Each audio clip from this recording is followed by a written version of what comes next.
प्रियंका गांधी वाड़ा।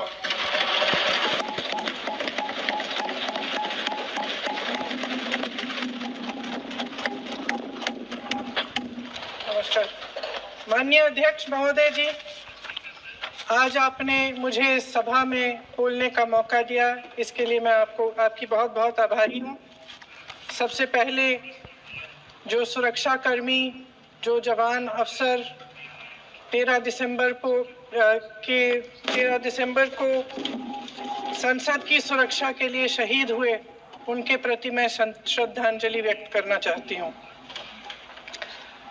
महोदय, हजारों साल पुरानी हमारी देश की धर्म की एक पुरानी परंपरा रही है। ये परंपरा संवाद, चर्चा की रही है। एक गौरवशाली परंपरा है जो दर्शन ग्रंथों में, वेदों में, उपनिषदों में दिखती है।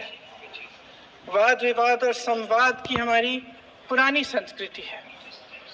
अलग अलग धर्मों में भी, इस्लाम में, सूफियों में, बौद्ध धर्म में, जैन धर्म में, सिख धर्म में भी ये वाद संवाद, ये चर्चा बहस, इसकी संस्कृति रही है। इसी परंपरा से उभरा हमारा स्वतंत्रता संग्राम। हमारा स्वतंत्रता संग्राम विश्व में एक अनोखा संग्राम था, एक अनोखी लड़ाई थी जो अहिंसा और सत्य पर आधारित थी। ये वाद संवाद की जो परंपरा है, इसको इस संग्राम ने आगे कैसे बढ़ाया? क्योंकि ये जो संग्राम था, ये जो लड़ाई थी हमारी आजादी के लिए, एक बेहद लोकतांत्रिक लड़ाई थी। इसमें देश के किसान, देश के जवान, देश के मजदूर, देश के अधिवक्ता, देश के बुद्धिजीवी, चाहे किसी भी जाति के हो, चाहे किसी भी धर्म के हो, चाहे किसी भी भाषा को बोलते हो, सब इस स्वतंत्रता संग्राम में शामिल हुए। सब ने हमारे देश की आजादी की लड़ाई लड़ी।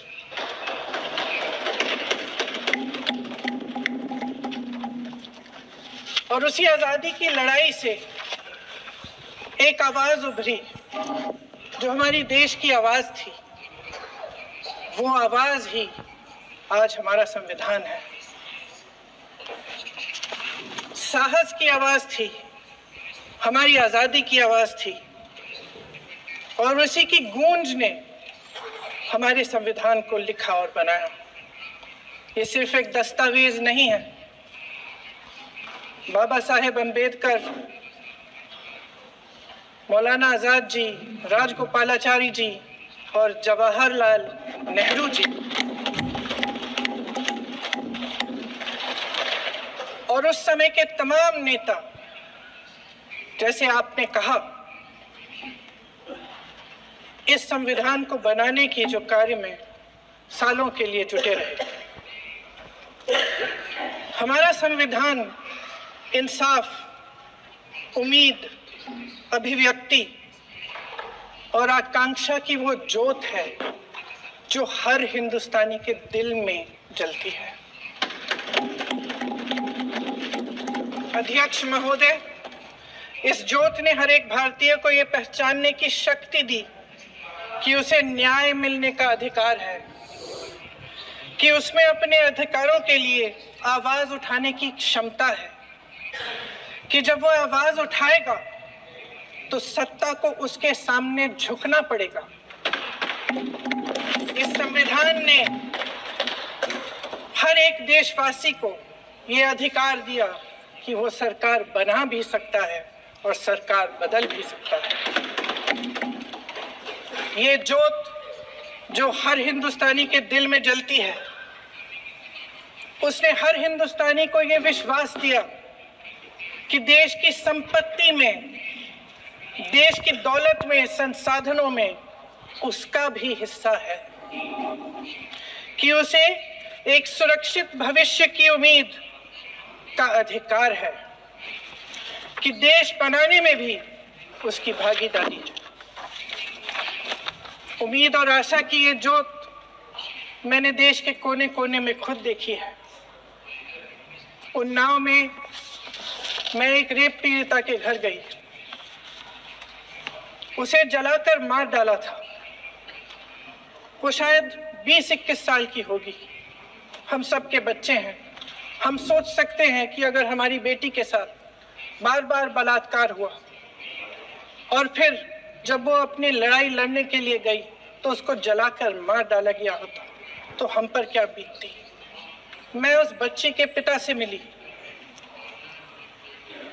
उसके खेत जलाए गए थे, उसके भाइयों को पीटा गया था, उसके पिता को बाहर से घर के बाहर घसीट कर मारा गया था।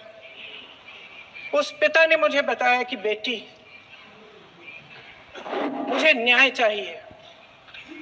मेरी बेटी अपने एफआईआर को दर्ज करने के लिए जब जिले में गई तो उसको मना किया गया। अगले जिले में जाना पड़ा उसे।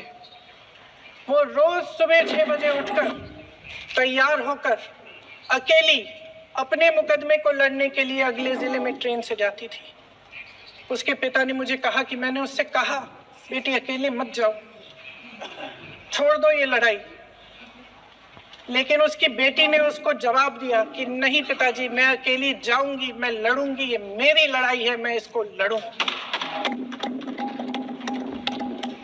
ये लड़ने की क्षमता, ये हिम्मत उस लड़की को और करोड़ों भारत की नारियों को हमारे संविधान ने दी। आगरा में मैं अरुण वाल्मीकि के घर गई। अरुण वाल्मीकि पुलिस स्टेशन में काम करता था, सफाई का काम करता था। आप सोच सकते हैं हमारी तरह उसका भी परिवार था। नई नई शादी हुई थी, 2-3 महीनों का बच्चा था। पुलिस स्टेशन में चोरी हो गई। चोरी का इल्जाम उस पर लगाया गया। उसके पूरे परिवार को उठाकर पुलिस स्टेशन में ले गए। आप हंस रहे हैं, लेकिन ये गंभीर बात है। और क्या करेंगे? शर्म करो। शर्म। अरुण वाल्मीकि को पीट पीट के मार डाला, उसकी बीवी को पीटा, उसके पिता के नाखून निकाले, उसके पूरे परिवार को पीटा गया। जब मैं उस जवान महिला से मिलने गई जो अभी अभी विधवा हुई थी, तो उसने मुझे कहा कि दीदी, हमें सिर्फ एक चीज चाहिए, हमें न्याय चाहिए और हम इस न्याय के लिए लड़ते रहेंगे, चाहे कुछ भी हो जाए। ये हिम्मत उस महिला को हमारे संविधान ने दी।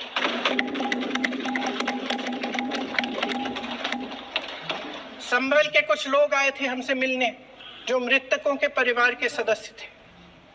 उसमें 2 बच्चे थे, अदनान और उजैर।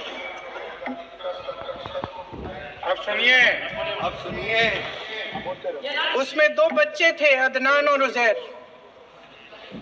एक बच्चा मेरे बच्चे की उम्र का है, दूसरा उससे छोटा 17 साल का है। दर्जी के बेटे थे। दर्जी का एक ही सपना था कि वो अपने बेटों को पढ़ाएगा, लिखाएगा। एक बेटा डॉक्टर बनेगा, एक बेटा भी सफल होगा दूसरा बेटा भी अपने जीवन में सफल होगा। उनके पिताजी हर रोज उनको स्कूल छोड़ते थे। उस दिन भी स्कूल छोड़ने के बाद अपनी दुकान में चले गए। उन्हें पता नहीं था कि विवाद हो रहा है। उन्होंने भीड़ देखी, घर आने की कोशिश की तो पुलिस ने गोली से मार डाला। वो 17 साल का बच्चा अदनान मुझसे कहता है, वो 17 साल का बच्चा अदनान मुझसे कहता है कि मैं बड़ा होकर डॉक्टर बन के दिखाऊंगा, मैं अपने पिता का सपना साकार करूंगा। ये सपना, ये आशा उसके दिल में हमारे संविधान ने डाली। अध्यक्ष महोदय, हमारे देश के करोड़ों देशवासियों के संघर्ष में, अपने अधिकारों की पहचान में, इनकी कठिन से कठिन परिस्थितियों से लड़ने की अपार हिम्मत में और देश से न्याय की अपेक्षा में हमारे संविधान की ज्योत जल रही है। मैंने हमारे संविधान की ज्योत को जलते हुए देखा है और इसके साथ साथ ये भी समझा है कि हमारा संविधान एक सुरक्षा कवच है। एक ऐसा सुरक्षा कवच है जो देशवासियों को सुरक्षित रखता है, न्याय का कवच है, एकता का कवच है और अभिव्यक्ति की आजादी का कवच है। दुख की बात यह है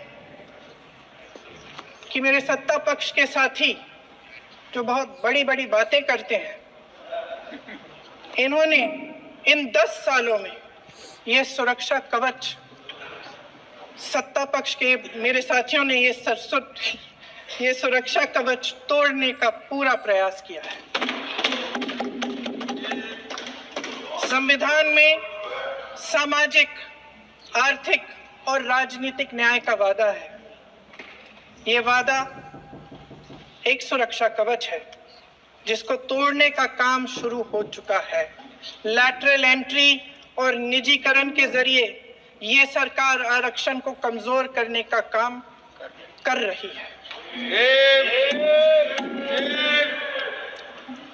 अगर लोकसभा में ये नतीजे नहीं आए होते तो ये संविधान बदलने का काम भी शुरू कर लेते।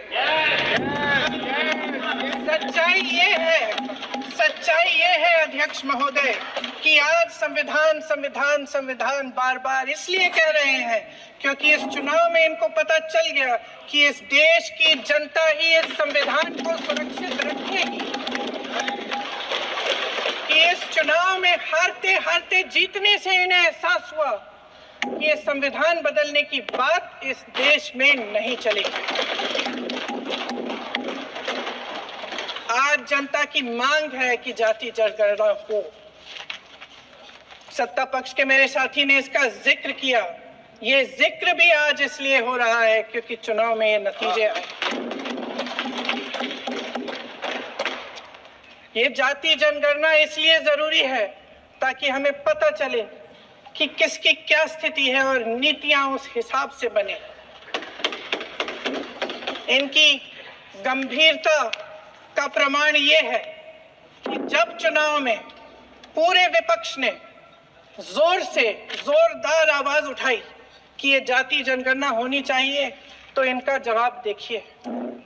इनका जवाब भैंस भाग भैंस चुरा लेंगे, मंगलसूत्र चुरा लेंगे, इनका ये जवाब था। ये गंभीरता है इनकी जाति जनगणना पर। महोदय, हमारे संविधान ने आर्थिक न्याय की नींव डाली, किसानों, गरीबों और को जमीन बांटी, भूमि सुधार किया, जिसका नाम लेने से कभी कभी आप झिझकते हैं और कभी कभी उनका नाम धड़ाधड़ इस्तेमाल किया जाता है अपने आप को बचाने के लिए। उन्होंने HAL, BHEL, SAIL, GAIL, ONGC, NTPC, railways, IIT, IIM, oil refineries, तमाम PSU बनाए। अध्यक्ष महोदय, उनका नाम पुस्तकों से मिटाया जा सकता है, उनका नाम भाषणों से मिटाया जा सकता है, लेकिन जो उनकी भूमिका रही इस देश की आजादी के लिए और इस देश के निर्माण के लिए, वो इस देश में से कभी मिटाया नहीं जा सकता। 75 सालों में जनता का भरोसा रहा कि नीतियां बनेंगी तो जनता की भलाई के लिए बनेंगी। जल जंगल जमीन का अधिकार मिला आदिवासी भाई बहनों को।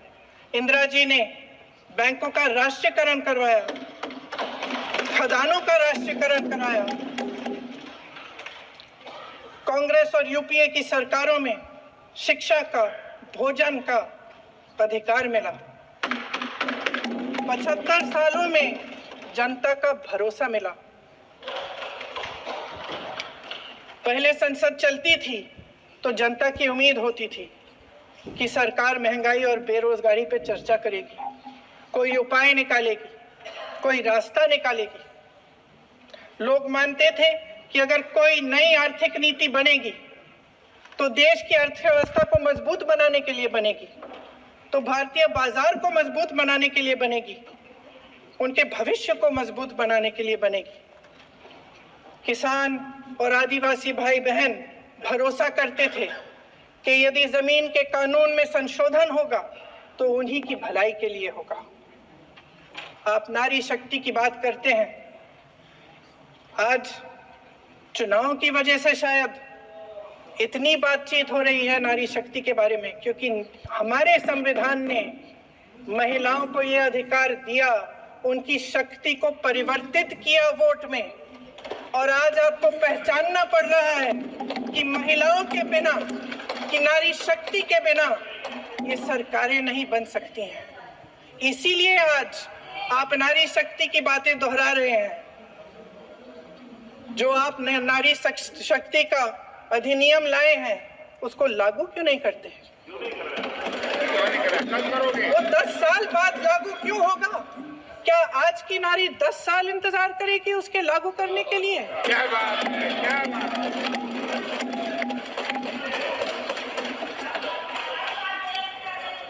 आज संसद में बैठे हुए सत्ता पक्ष के मेरे साथी ज्यादा से ज्यादा अतीत की बातें करते हैं। 1921 में क्या हुआ, कब हुआ, नेहरू जी ने क्या किया? अरे वर्तमान की बात करिए, देश को बताइए आप क्या कर रहे हैं, आपकी जिम्मेदारी क्या है? कि सारी जिम्मेदारी जवाहरलाल नेहरू की है। अध्यक्ष महोदय जी, ये सरकार आर्थिक न्याय का सुरक्षा कवच तोड़ रही है। आज संसद में बैठी ये सरकार बेरोजगारी और महंगाई से जूझ रही हमारी जनता को क्या राहत दे रही है? कृषि के कानून भी बड़े बड़े उद्योगपतियों के लिए बन रहे हैं। सही एमएसपी को छोड़िए, डीएपी तक नहीं मिल रहा है।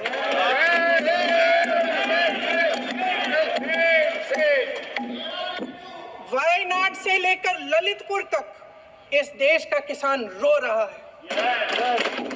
आपदा आती है तो उसको कोई राहत नहीं मिलती।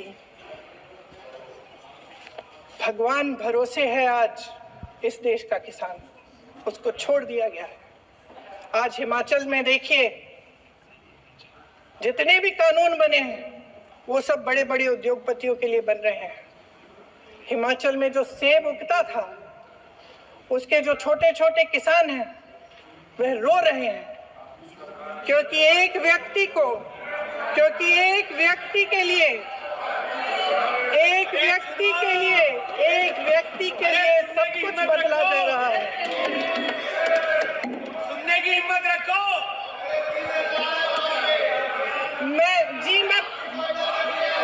अध्यक्ष महोदय जी,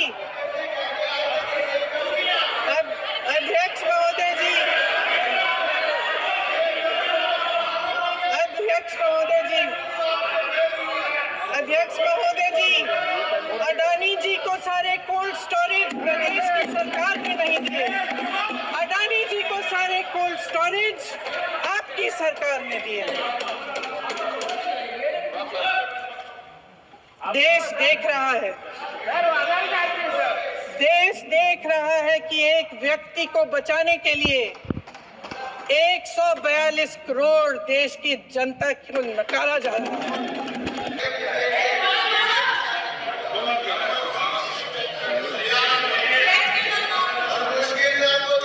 अच्छा महोदय, मैं सदन में नहीं हूँ, कुछ ठीक है, मैं सदन में नहीं हूँ, मात्र 15 दिनों से आ रही हूँ। लेकिन मुझे ताज्जुब होता है कि इन 15 दिनों में इतनी बड़े इश्यूज हैं, इतनी बड़ी बातें हैं। प्रधानमंत्री जी मात्र एक दिन के लिए, शायद 10 मिनट के लिए दिखे हैं सब।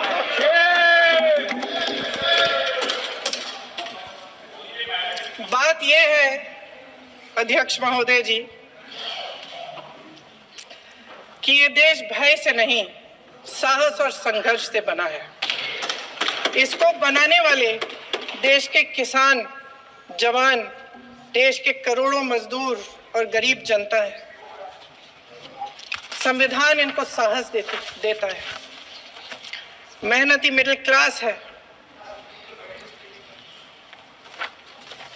और इस देश के जो करोड़ों देशवासी हैं, जो रोजाना भयंकर परिस्थितियों का सामना करते हैं, उनको साहस देता है। वायनाड में जो आपदा आई, उसमें एक छोटा लड़का था 17 साल का। 6 घंटों के लिए उसने अपनी माँ को बचाने की कोशिश की। 6 घंटों के लिए आप सोच सकते हैं कि अगर नदी की धारा बह रही है, नाराज है, आप अपनी माँ को पकड़े हो, 6 घंटों के लिए पकड़े रखते हो कि मेरी माँ बच जाएगी, और अंत में वो माँ भी बह जाती है। उस लड़के का साहस, उन महिलाओं का साहस जो पीड़ित हैं लेकिन फिर भी अपनी लड़ाई लड़ रहे हैं, उन संभल के बच्चों का साहस जिनके पिताजी अभी अभी गुजर गए लेकिन फिर भी उनके सपनों को साकार करने की हिम्मत है, उनका साहस है, उस साहस से संविधान ने दिया है।